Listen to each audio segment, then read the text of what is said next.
nderuar, mirëmbrëma dhe mirë se vini në kallëzopën me. Veni ynë është befasu nga reagimet e një deputete në parlamentin britanik që e disa muaj. Alicia Kearns, shefja e Komisionit Parlamentar për Politikë të Jashtme në Britaninë e Madhe, nisi para disa muajsh të ngriste alarmin se në Kosovë po përgatitej një ngjarje e rrezikshme.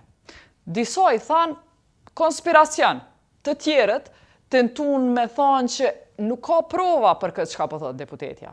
Po ajo denoncoi sakt që serbët thanë janë të bartë armë me ambulanca në kishat e zonës së veriut. Këtë e kishit e thonë para disa muajve. Informacionet dolën të sakta. Njëri nga të vrarët e Banjskës është shofer i ambulancës, makinës ambulancës, dhe Banjska ndodhi përreth një manastiri. Pse ky alarm ju iki nga dora institucioneve të sigurisë dhe nuk e morën seriozisht Alicia Kearnsin, sidomos ju iki nga dora ndërkombëtarëve, edhe cila du tjetë tash rruga pas Banjskës, këto janë diskutimet që i bëm sonte me zonjën Kearns që intervistova më herët. Ta ndjekim këtë intervistë dhe pas Alicia Kearnsit mund ta ndiqni intervistën me Augustin Palokaj, korespondentin nga Brukseli të Koha grupit. Ta ndëgjojmë një herë Alicia Kearns. Ms. Kearns, welcome to Kosovo.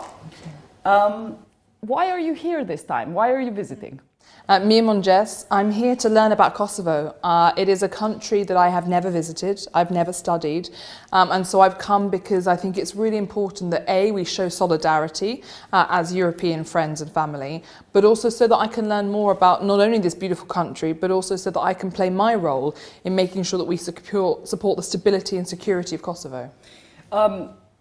We haven't seen a single ambassador in Kosovo so far since the end of the Banjska. Now it's been a month since the Banjska attack, to do what you just did practically, which is go and visit the weapons that were confiscated. Why do you want to do that? So for me, I have been warning that there has been an escalation happening in Kosovo. Whether you want to go back to the foreign interference in domestic elections, whether you want to go to the attack on KFOR, the kidnapping of 3 Kosovar police officers, and then the murder, the devastating murder of a Kosovar police officer who was just doing his job.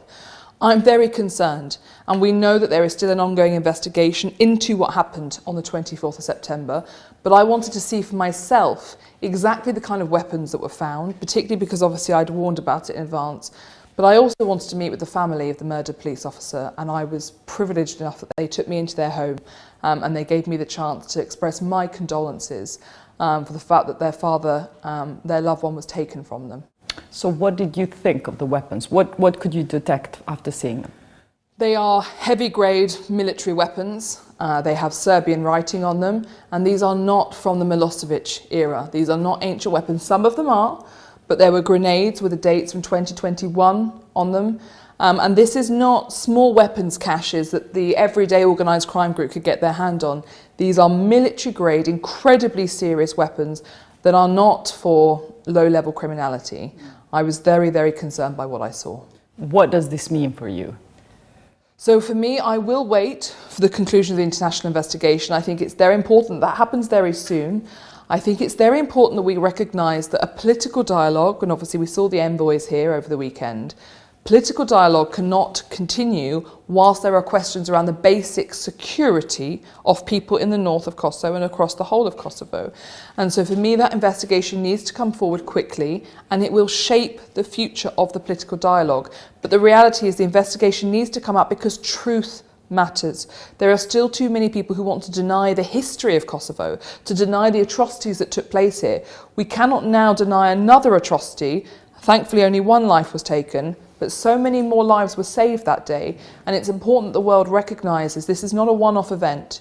Yes, the 24th changes everything, but it is a pattern of escalation. You've just spoken about waiting for results from an international investigation. Yes. Is there going to be an international investigation? I understand that one of the international countries is doing an international investigation, is doing an investigation themselves, and that will be published. And of course, the Kosovo government themselves, they are still concluding their investigation as well, because obviously the Kosovo government wants to see justice. They want to see people in court, and those who survived and those who witnessed and those who lost on the attack, they deserve a day in court where Millan is in the court being held to account. Which is the country that is doing the investigation? I'm not sure if that's publicly known, so I will avoid commenting at this point. You have called on, you are calling on taking Banjska seriously, but at the same time that you were here, we saw 5 top diplomats come and tell Kosovo that actually it's business as usual because Kosovo has to fulfill its obligation rather than anything else changing after Banjska attack. Can it be business as usual, despite of your calls and the calls of ordinary Kosovars who feel there is a double standard? Kosovo is being asked, being put measures upon, Serbia isn't. 5 diplomats a month later come in and say exactly similar things they've said a month ago. So firstly, the sanctions should never have been put on Kosovo in the first place. And I'd also like to point out, they're called negative measures, which meant that it didn't require vast votes by the EU. When Vučić announced 2 days of mourning for the terrorists who came into Kosovo and murdered someone, there should have been immediate negative measures put in place by the EU. They didn't need a vote on it. The reality is September 24th does change things, but so did the actions in May, so did the actions in the months that lead up to it. Lajčák was suggesting that the political dialogue, that nothing changes. But that's not the reality, because you have to have security to be able to have political dialogue. So yes, Kosovo will still need to meet its international obligations and the commitments it has made, but it needs to be done in a climate of truth and honesty and transparency. And that's why, for me, I would like to see the conclusion of international investigation before the political dialogue moves any further. But at the same time, Kosovo is where it is right now. I'm wondering whether UK has applied any measures for Kosovo since EU and US have. Has UK done it? So the UK has not in any way placed restrictions on Kosovo. What we did do in contrast was after the 24th of September, we deployed the Princess of Wales Regiment. Some of them were on the plane with me when I came here to Kosovo. I'm very proud that the speed at which the UK responded, we didn't wait a few weeks. I think it was something like 48 hours, 72 hours, and we responded by providing additional forces to protect the borders of Kosovo. That is our duty. It is our duty as Britain to ensure not just the survival of Kosovo, but the success of Kosovo. And deploying those troops is one meaningful step to show that we are committed to that. So Kosovars see your vocal voice speaking out for them to the point that we haven't seen any woman politician doing since Madeleine Albright time. We've got additional British troops coming, but how come UK isn't playing a more significant role in the dialogue itself, in the political process? Why is that so? So I think there are options that are available to a country when you see talks such as those that took place at the weekend. You can either be in the room and you can try and shape those outcomes, or you can choose not to be in the room and to try and shape what happens thereafter. My argument to the British government, since I'm not a member of the government, but the decision was made not to participate in those talks, is that now I expect to hear the British voice very clearly. I expect to hear the British voice very loudly, and I expect us to make clear as an outside voice where we have disagreement with the EU and the US on their approach, where we don't agree that what they are doing is right. So when you say you expect, yes. Is that going to happen? What does UK need to do for that to happen? So that doesn't sit with me as a decision. The Foreign Secretary and his team, and obviously working with our ambassador here, they need to decide that Britain has decided that we are going to be a counterpoint voice. We challenge our friends where we think they're not getting things right, and we will support the EU and the US where we think they're getting things where they are getting things right. That counterpoint voice matters because Kosovo needs to have more voices that are independent. Because when you have mass agreement from one institution, which is what the US and the EU have become, you don't always end up with the best outcomes. So we need multiple voices providing different counterpoints so that we get to the best solution for all of the Balkans. Your visit now is important because in hindsight, something that some critics have been saying that about your statements that they were conspiratorial have actually been proven right. You spoke about weapons being carried in ambulances towards monasteries. Both happened. The person arrested from Banjska is an ambulance driver, and it happened, the whole siege around the monastery. $1 million question is, how did you know in advance? Well, firstly, I'm devastated that that which I warned to be the case resulted in someone's life being lost. And when I made those comments, those who wish to criticise me and those who wish to threaten me should be very clear that when I speak based on information of which I am confident and certain. And when I chose to disclose that information that I was aware of, it was because the international community was not listening. They were repeating the same mistakes. Despite the fact that I had warned, despite the fact that I had brought together 70 international parliamentarians to say that the response from the international community was not balanced, no one seemed to be listening. And so I raised my voice at personal risk because it was the right thing to do to try and prevent what happened in September. And I wish that when I raised my voice and I asked for KFOR to do more to protect the border, that I had been listened to. Have they done more since you spoke? I believe so.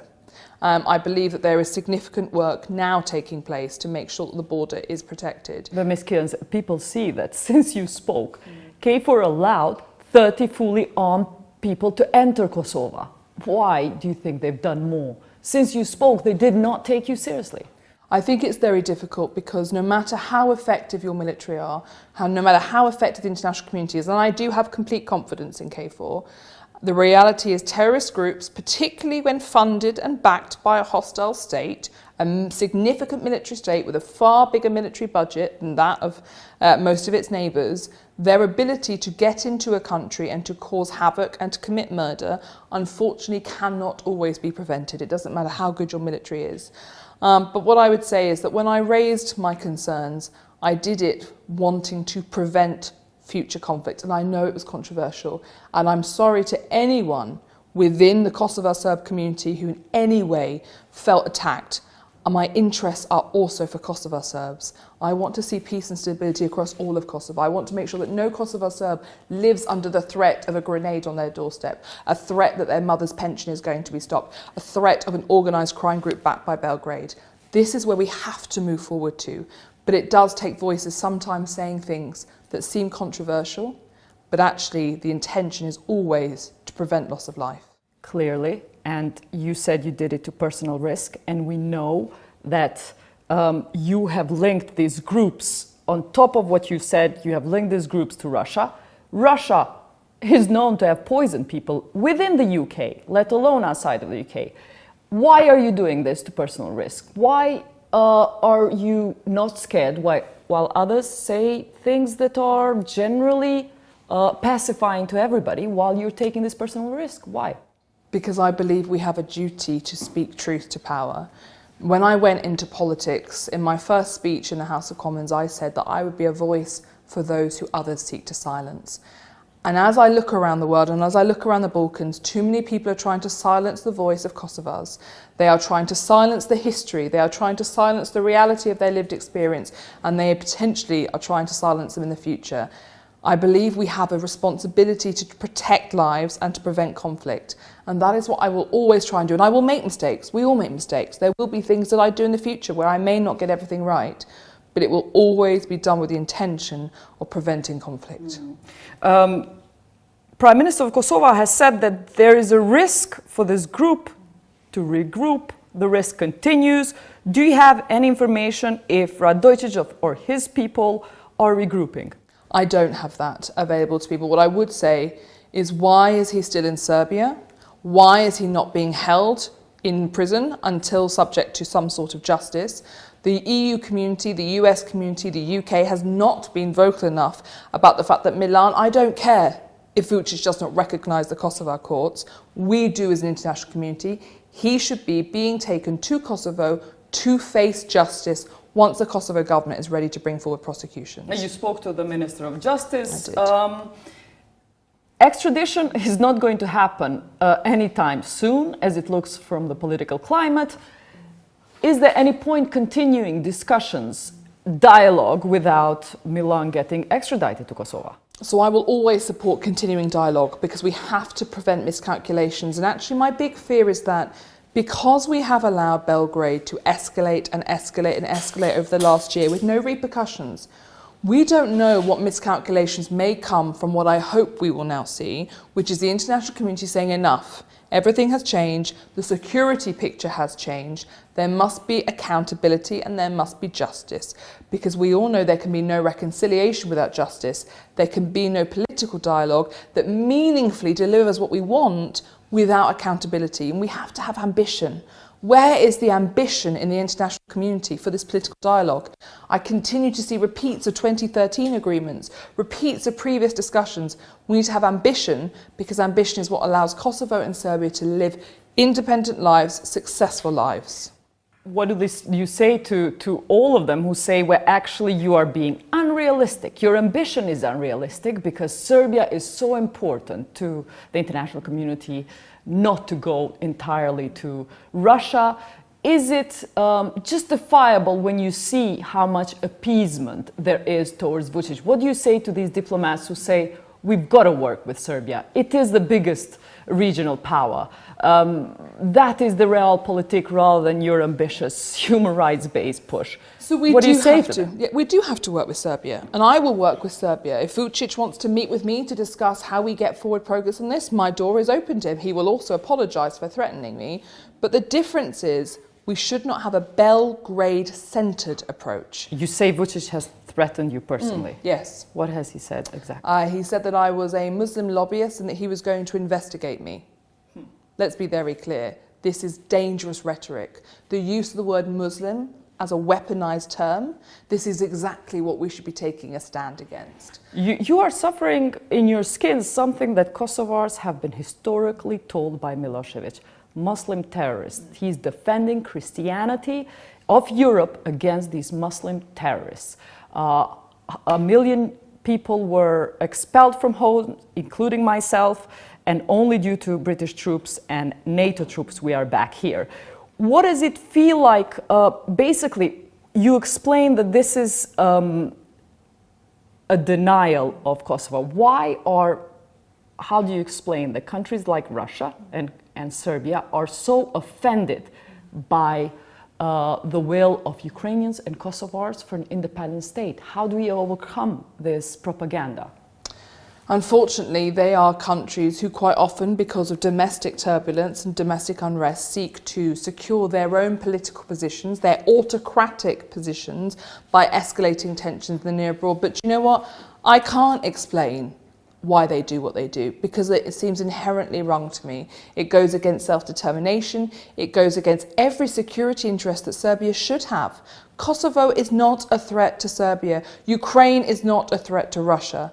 But when they illegally invade, when they undermine, when they threaten, when they support terrorist attacks, they are undermining their security. But there is no legitimate reason that I can find for any of the narratives pursued between Putin or Vučić. To be fair, we have done investigations how Millan was working with the Albanian criminal groups, organized crime, corruption, in securing all sorts of building projects, building villas in a region which is a national park in Kosovo. He's been investigated for this, and he's been held by Albanian criminal groups. Do you think that Kosovo is complicit in the end? Kosovo is not that naive, is complicit for allowing Millan to exist. So that's not actually something I've ever had given to me as information before. So I'm very happy to take it away and look at it. I think anyone that aids and abets a terrorist group and an individual who has terror in his heart should face justice. But I can't comment on something where I haven't ever seen those before, I'm afraid. Okay, the other side of the coin is the Serbs of the north are really are expressing their concern and uncomfortableness with so many police forces being in the north. How do you think Kosovo should overcome it when we know a normal police officer gets killed? They don't want special police. Without special police, Kosovars say you cannot manage the north. Where do we go from this catch-22 situation? I think it's enormously difficult, and it's something we faced in Northern Ireland. It's different, but there are lessons we can learn. I really struggle with this because when I first met with Kurti a long time ago, many months ago, I raised with him the Kosovar Serbs. You know, how are you making sure they feel empowered? Is there a domestic, internal, national dialogue? You know, what are you doing to engage with them, to support them? And I think it is absolutely fundamental. You know, the government of Kosovo in Pristina, they should be able to represent all of Kosovo.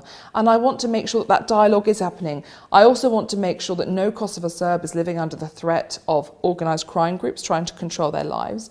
And I have met with many Kosovo Serbs while I have been here, and it has been a privilege to listen to their voices and to hear their views. I've made sure I've met with the opposition. I've met with Kosovo police. Kosovo police that I have met so far, and everything I've heard about them, they are exceptional. They are high quality, they respect human rights, and we train them, of course, from the UK. So they have my full confidence. It takes time to build that trust, but from everything I have seen and understand from the surveys of the public, trust in the north from Kosovo police is increasing. And we saw they stepped in. When they stepped in on the 24th of September, where a life was lost, that wasn't just to defend the south. That wasn't just to defend Albanian Kosovars. The Kosovo police were acting to protect everyone across the whole of the country. And were you surprised that the Serbian monastery was not enthusiastic about protecting these terrorists? No, I think religion should be separated entirely from politics and from terrorism. I don't know, I haven't been able to speak to the monastery themselves, but I think we should be very careful about assuming that terrorists are not just exploiting anyone they can in any way that they can. You said you met with Serbs. Have you met with Serbian list representative? No, I have not.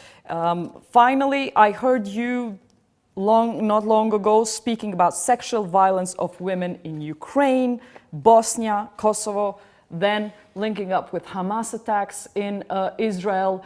Why do you think there's sexual violence so prevalent in every conflict that begins? Because they think they can get away with it. Because the ability to prove sexual war crimes, and I believe there's been one prosecution in Kosovo, it is so difficult because the evidence is lost so quickly, but also because of the shame and the guilt that is put on women. This is male sexual violence. It's not violence against women and girls, it's male sexual violence. And I'm very proud to be wearing this pin today. I didn't know you were going to ask me about this, but this was given to me by a women's group here in Kosovo. There were Kosovar Serbs in the room and there were Kosovar Albanians. And this was created by a woman who survived rape in sexual violence. The bigger problem, and I met with the Minister of Justice and she is very passionate about this, we normalise every day in too many societies violence against women and sexual violence against women. We need a national conversation around the world that on a daily basis women are being raped and they are being sexually exploited and they are being sexually assaulted. Change the conversation in peacetime and the conversation in wartime gets easier, but most of all we have to lift the guilt and the shame. No woman or man is responsible for being raped. It is the perpetrator only, and we have to bring forward more prosecutions. And you've been outspoken about women's rights, but also there's been rarely so many children being killed in such a short time in Gaza. What do you think the solution is right now there?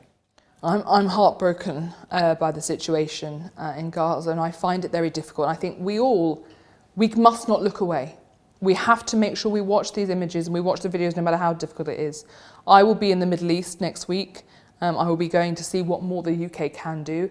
My priority has been making sure that humanitarian aid gets in, and of course making sure that British nationals get out. We want the hostages absolutely released. But I have, since the Sunday after the appalling crime against humanity that was the attack on the Israeli people, I have been calling for the respect of international humanitarian law. This should be a counter-terrorism operation. It shouldn't be a war.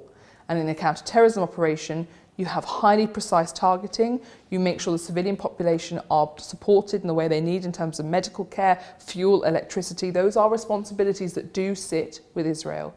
And so I will continue, as I always try to do, to raise international law, international humanitarian law, and do everything I can to prevent the loss of life. You are speaking about other people being in danger, but you yourself receive regular threats since you've been so outspoken. How do you deal with them? I have an amazing team, but unfortunately there is a situation around the world where politicians receive threats. And actually, we need to expect better of our populations and of ourselves. If we want politicians that admit that sometimes we make mistakes, if we want politicians who hold themselves to a high standard, then we too have to make sure we do not threaten them. But I would also say to certain politicians from certain countries and their diplomats who have said to me that in the Balkans, threats are just part of how politics is done.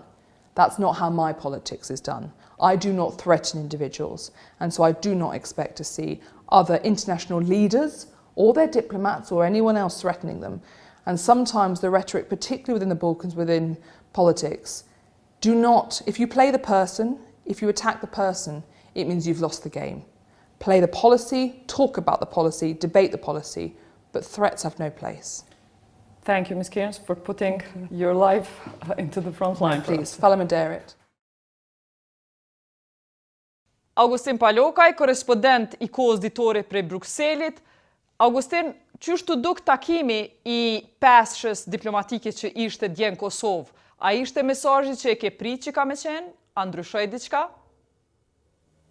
Nuk e dim saktësisht se cili ishte mesazhi. Në bazë të asaj që ka dalur në opinion, nuk mund të konstatojmë qartë se çfarë ishte mesazhi, sepse mesazhet e përgjithësuara nuk reflektojnë gjithmonë edhe atë që vërtet ka ndodhur.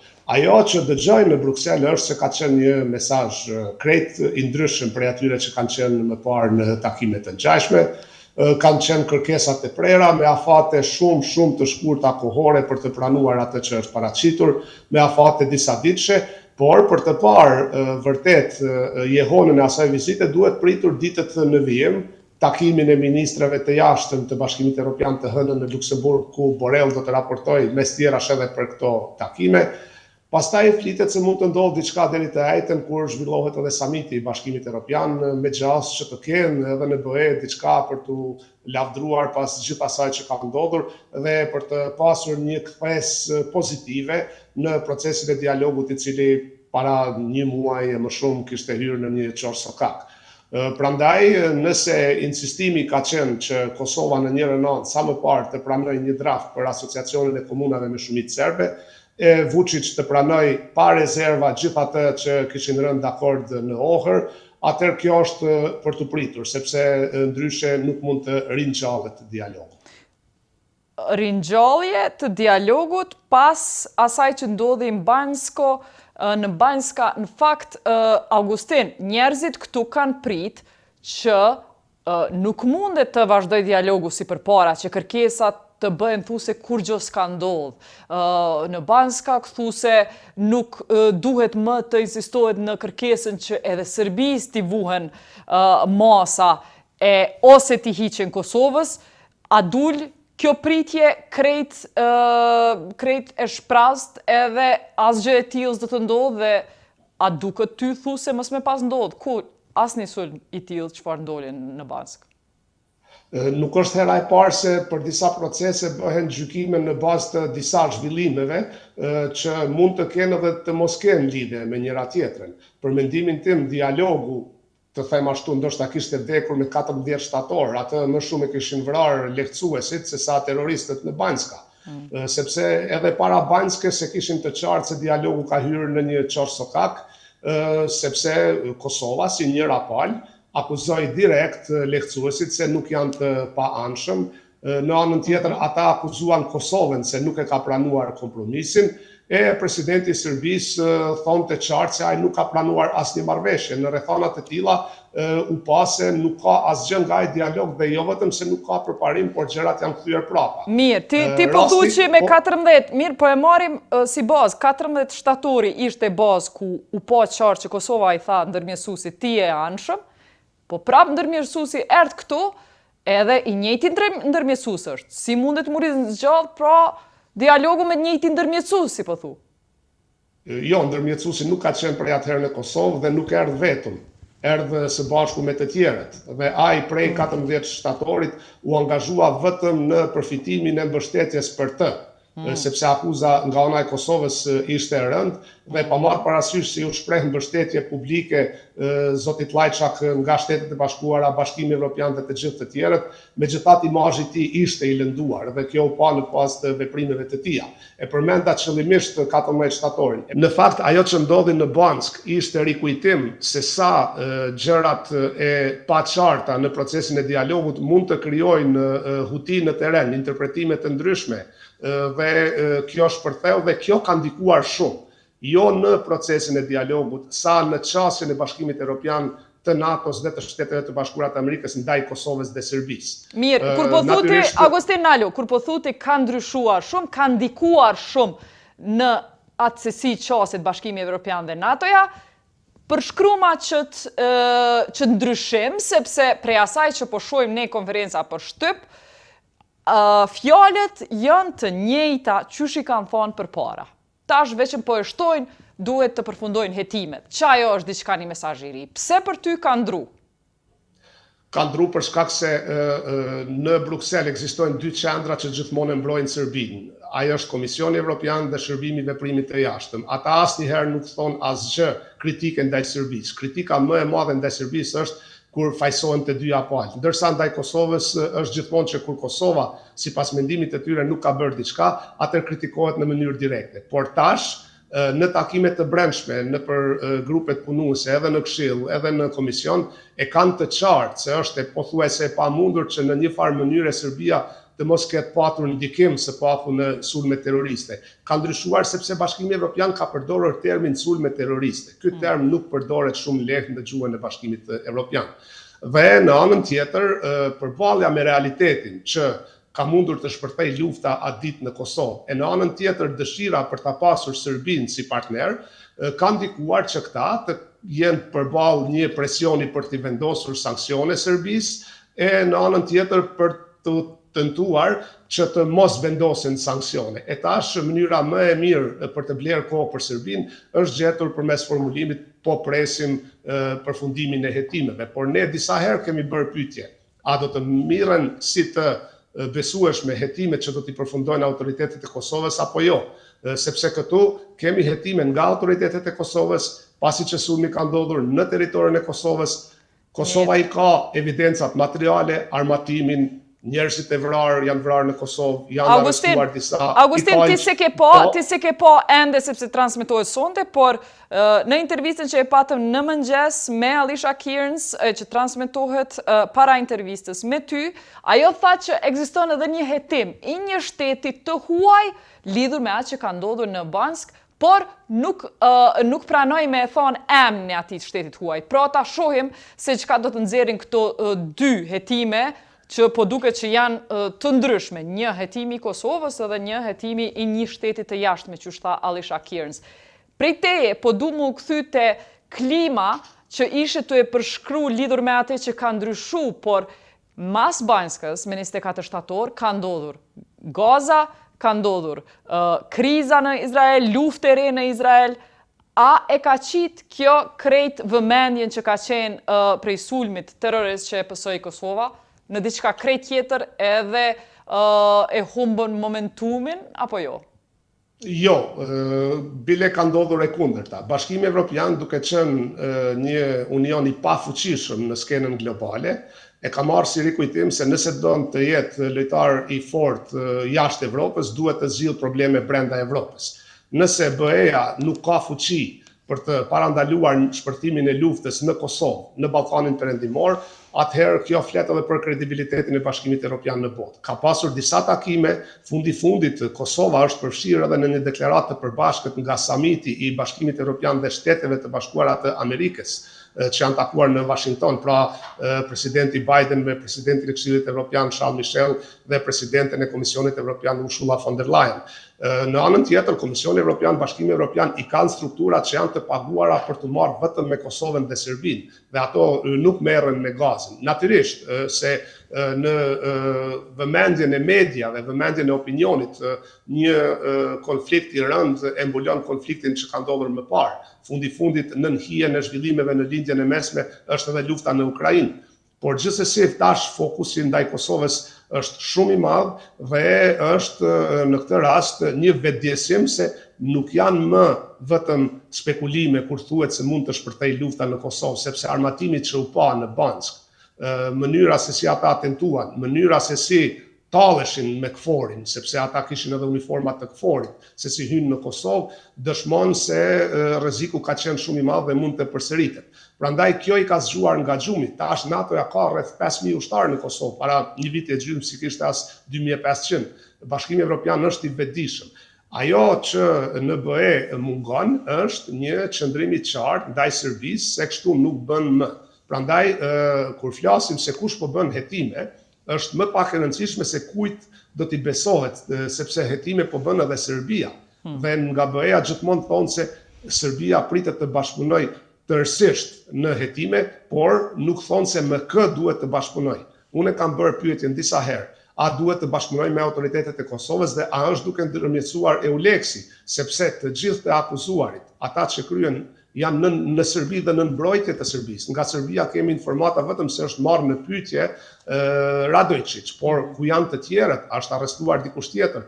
Prandaj të vetëdijshëm se Serbia nuk do të bëjë asgjë pa presion, në zyrtarët e BE-s blejnë kohë duke thënë se po presim hetimet. Kur është ashtu siç qëndrojnë gjërat tash, BE-ja pret hetimet nga autoritetet e Kosovës. Mirë po pret që ato të paraqiten në rrugë zyrtare, të dorëzohen atyre nga autoritetet profesionale, me autoritetet profesionale të Bashkimit Evropian, sepse thonë se ata nuk mund të ndërmarrin vendime në bazë të konferencave për shtyp apo postimeve në rrjetet sociale të ministrit të brendshëm apo dikujt tjetër, por presin hetime zyrtare finale për të parë se çfarë ka ndodhur.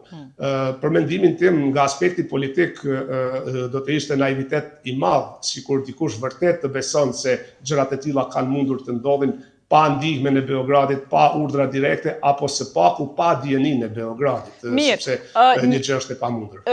Kur po i sfidojmë zyrtarët, ambasadorët, zyrtarët e BE-s këtu në Kosovë, lidhur me faktin që Kosova po ka standarde të dyfishta, tash duheni me i hek masa ndaj Kosovës, javnojani edhe Serbisë, ata prapa kamerave po na thonë po ju këtë betej duheni me e bo, me diplomasinë e ju i kosovare, e cila duhet t'ju shkoj shteteve antare të BE-s, jo vetëm se kam fjalën për Bruksel, ku janë përfaqësuesit e shteteve të evropiane, po e kam fjalën në kryeqendrat e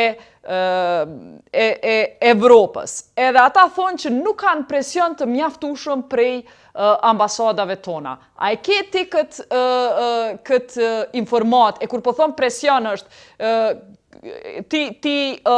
ti mbysin me informacione, t'ju qojnë email-at shpesht, për shembull që kur ka ndodhë Gaza, neve gazetarëve, që kur ka ndodhë sulmi nga Hamasi, gazetarët, si ne jemi të bombarduar nga ambasada e Izraelit, me informata për narrativën e Izraelit që do me dhonë për Kosovën, këto informata i marrë unë Shqip, marrë email-at për ditëshëm, shumë po më interesën gazetarët e huaj, diplomatët e huaj, ministrat e punëve të jashtme, a mendojnë që marrin informata të vazhdueshme nga diplomacia kosovare në për kryeqytetet e Evropës? Po mendoj se aty nuk është problemi, nuk e di sa ata marrin informata, por nuk ka vend në Evropë ku ka prani ndërkombëtare më të madhe se në Kosovë. Janë edhe ambasadat e vendeve anëtare në Prishtinë, janë edhe ambasadat e Kosovës në ato vende anëtare. Problemi qëndron tek rrotullimi i roleve. Kur u desh që të kishte masa ndaj Kosovës, Josep Borrell dhe Miroslav Lajçak ishin shumë të interesuar që kjo të ndodhë sa më shpejt dhe ndodhi brenda ditësh. Menjëherë Shtetet e Bashkuara të Amerikës, edhe Shqipëria, edhe Komisioni vendosën masa ndaj Kosovës, të cilat akoma janë në fuqi.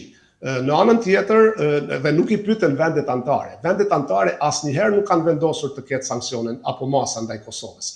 Vetëm e kanë mbështetur një deklaratë politike ku thuhet se ata që do të jenë përgjegjës për mos ndërmarrjen e hapave të dur për uljen e tensioneve do të kenë masa. Në bazë të asaj, Augustin, këtë që po e thu, deri në fund. Këtë që po e thu nuk e konfirmoj Tomas Unjogu, ai thatë se cili shtet ka votuar një nga një për t'i qitë masa Kosovës. E pyeta për këtë teori? Nuk është e vërtet. Ja, unë po e sfidoj dhe po them se nuk është e vërtet ai që ka thënë ambasadori Sonil.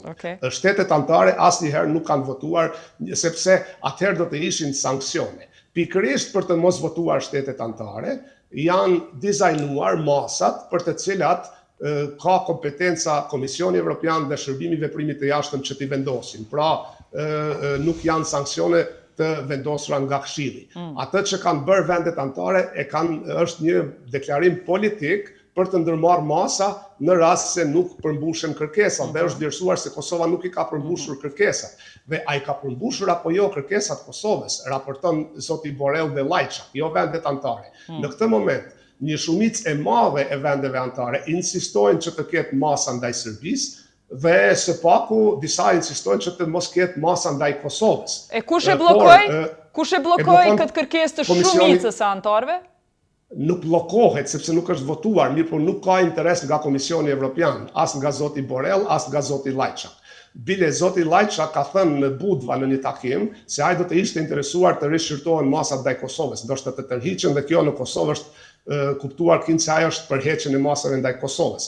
Ndërsa në takimet që kanë pasur me përfaqësues të vendeve anëtare, nga zyra e Borrellit dhe Lajçakut kanë thënë se akoma nuk janë përmbushur kushtet që Kosovës të hiqin masën. Pra është një lojë e tyre. Për mendimin tim, sikur Komisioni dhe Këshilli do të donin që tani mund t'i shpallin masat ndaj Serbisë të ngjashme me ato të Kosovës. Me një anë, nuk duhet me na çudit Evropa që po i vënon këto masa, sepse i 5 vende kështu ashtu s'na njohin, edhe po arsyetohet që s'po i heq sepse duhet vota e secilit vend. Po në Amerikë, na luveç pak, Amerika, pse s'po i heq vetë Amerika masat ku është një shtet, e ka njoft Kosovën, edhe tash s'ka nevojë me prit Lajçakun e Borrellin, 2 diplomat, për me i heq masat. Pse s'po i heq Amerika? Do ta sqaroj.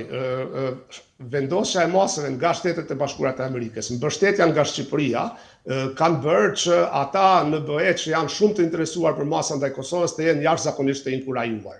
Na kanë thënë neve disa herë, aha, ku i keni tash vëllezërit amerikan, e shihni se edhe Shqipëria është kundër jush.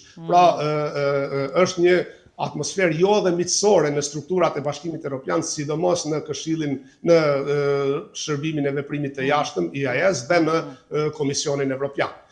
Por pikërisht pasi që nuk është votuar nga shtetet anëtare për masa ndaj Kosovës, nuk ka nevojë të votohet as për heqjen e tyre.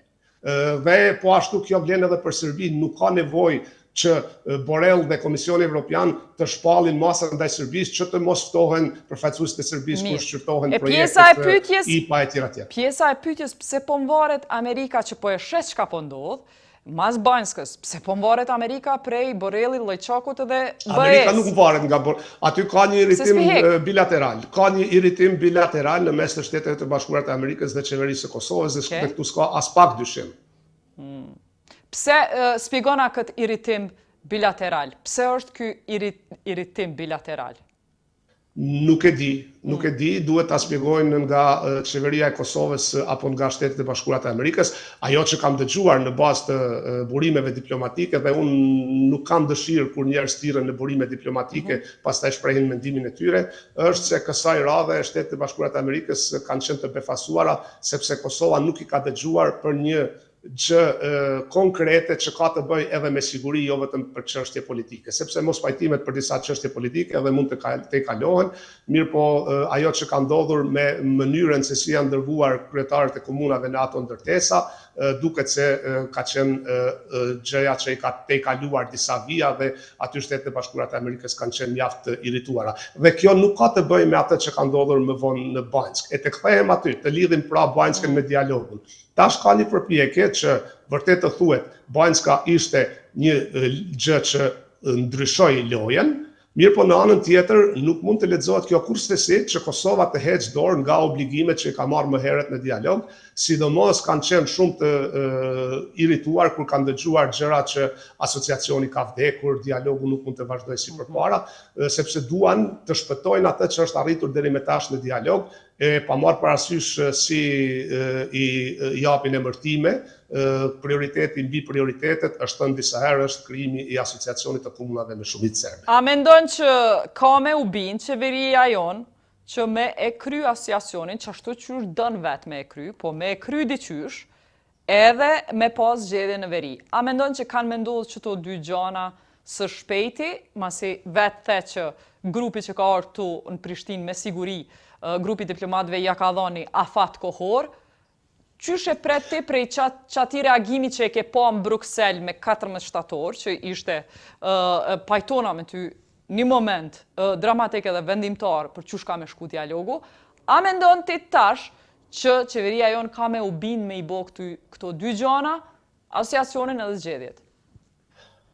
Përshtypja ime, pra është përshtypje profesionale, subjektive, është që qeveria e Kosovës do të pranoj dhe qeveria e Kosovës, për mendimin tim, ka qenë e gatshme edhe me 14 shtator të pranoj të gjitha ato. Problemi ka qenë tek renditja e obligimeve për palën tjetër. Tash nuk e di se çfarë kërkon nga Beogradi si një veprim për të përmbushur atë që ka bërë Kosova, sepse propozimi që ishte refuzuar nga Kosova thonte që hapi i parë i Kosovës është nisja e themelimit të asociacionit, ndërsa hapi i parë i Serbisë është që të heqë dorë, të mos insistojnë në përdorimin e Asterixit në Këshillin për bashkëpunim rajonal në Sarajevo e tjera, që është shumë e pa peshë në krahasim me këtë të parën. Dhe hapi ndoshta më i rëndësishëm për Kosovën që do të duhet të bënte Serbia, mos kundërshtimin në antarësimin në organizatën ndërkombëtare, ishte tek hapi i 9 me radhë sipas sekvencimit të Llajçakut që refuzoi Kosova. Pra, Kosova nuk ka mundësi për mendimin tim të refuzojë dhe të ikë obligimit për krijimin e asociacionit. Nëse Kosova nuk do të pranoj këtë dhe nëse nuk do të gjej një rrugë për të shpallur zgjedhje më shpejt, jo me procedura që mund të zgjasin deri në verën e vitit të ardhshëm, atëherë gjithsesi parashikoj që të ketë një konfrontim edhe më të madh me Bashkinë Ndërkombëtare se sa që ka pasur deri më tash në aspektin politik. E në aspektin e sigurisë, duket se gjërat janë duke u marrë në duar nga organet e sigurisë, nga NATO-ja, edhe në Shtetet e Bashkuara të Amerikës, nga Këshilli për Siguri Kombëtare, nga EULEX-i, sepse këto gjëra duhet nganjëherë të ndahen sa i përket përgjithësisë se kush merret me to. Natyrisht që dialogu ndikon në situatën në terren, por edhe palët mundohen të ndryshojnë situatën në terren për të ndikuar në dialogun dhe këto nuk mund të shkëputen. Mirë po, sulmi terrorist, bartja e armëve, trafikimi, krimi i organizuar nuk guxon të mbetet peng i dialogut, sepse dialogu ka zgjatë 12 vjet, mund të zgjatë edhe 12 vjet të tjera. Por siguria nuk mund të jetë viktim e mungesës së përparimit në dialog. Prandaj unë pres që në ditët në vijim Kosova të gjejë një rrugë për të pranuar parashikimet dhe propozimet që janë bërë nga Bashkia Ndërkombëtare, të shohim se çfarë do të kërkoj nga Beogradi kjo pesëshja e madhe, sepse keni të drejtë kur përmendet shtetet anëtare në një aspekt tjetër. Janë të pafuqishëm krejtësisht edhe Borrell dhe Llajçak për të bërë diçka, edhe për shkak të rolit e tyre që kanë pasur deri më tash, dhe përgjegjësia kryesore i bie Gjermanisë dhe Francës. Nëse këto dy shtete duan të bëjnë presion ndaj Serbisë, atëherë mund ta bëjnë. Brukseli edhe nuk do, po edhe po të dojë nuk mund të ketë ndonjë ndikim të madh ndaj Serbisë, e ndaj Serbisë ndikim nuk mund të ketë as Shtetet e Bashkuara të Amerikës, të cilat që kur e kanë njohur pavarësinë e Kosovës, kanë pasur një çështje në raporte me Beogradin që we agree to disagree, pajtohemi që nuk pajtohemi dhe zhvillojnë bilateralisht raportet me Beogradin, pa marrë parasysh dallimet rreth statusit të Kosovës. Augustin Palokaj, faleminderit shumë që dhe intervistë për kallëzo për një me. Ishte ky Augustin Palokaj, korrespondenti i kohës nga Brukseli. Ma herët mund ta keni ndjekur intervistën me Alicia Kearns, udhëheqëse e Komisionit Parlamentar të Britanisë së Madhe për politikë të jashtme. Neve mund ta ndiqni edhe të premtën e ardhshme, të shtunën dhe të dielën, çdo të premtë, të shtunë e dielën në 20:10 në kallëzo për një me, që mund të ndiqni në TV Dugaxhin edhe Facebook të kallëzo.comit, si dhe në YouTube të kallëzo.comit. Paqet, javë të mirë, natën e mirë.